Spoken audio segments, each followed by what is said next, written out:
Si Monsieur Serville, Monsieur Mélenchon.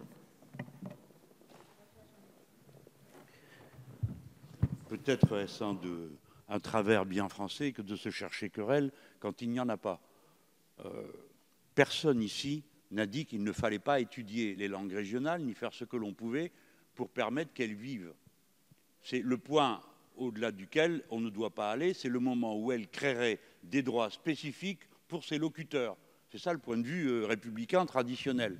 C'est la raison pour laquelle la rédaction telle qu'elle est déjà inscrite dans la Constitution peut paraître à beaucoup d'entre nous, souffrez-le, suffisante.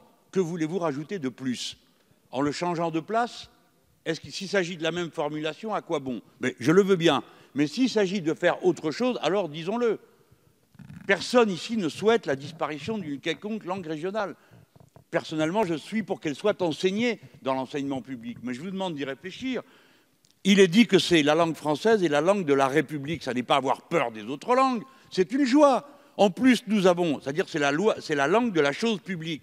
Nous avons l'immense bonheur d'avoir en usage commun cette langue qui ne nous appartient plus avec 29 autres pays.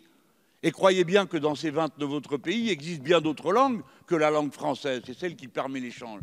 Je vous mets en garde contre le fait qu'à force de cultiver l'idée d'une exaspération des différences et des droits afférents à la manière de parler dans un même endroit, on finisse par faire des choses dont vous ne voulez pas, je le sais bien. Parce que si vous voulez reconnaître des langues qui se parlent à certains endroits, alors il vous reste à reconnaître la place de l'arabe dans notre pays. Et ce serait une bonne chose. Et j'ajoute, il n'y a pas un arabe, il y en a un par pays. Et oui, je suis content que vous montriez du doigt, M. Molac, parce que des langues bretonnes, il y en a 5. Et la langue bretonne unifiée, elle date de 1942. Oui, les francs-comtois sont français depuis moins longtemps que les bretons. On n'en finit plus si on va comme ça.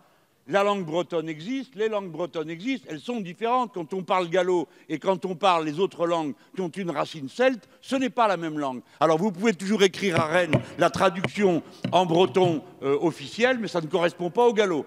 Je le signale, attention, je finis là-dessus, pardon Monsieur le Président, attention à l'exaltation de la différence jusqu'au point où elle rend impossible l'universel et où elle se fracasse sur son propre principe pour se morceler à l'infini. Merci, Monsieur Mélenchon.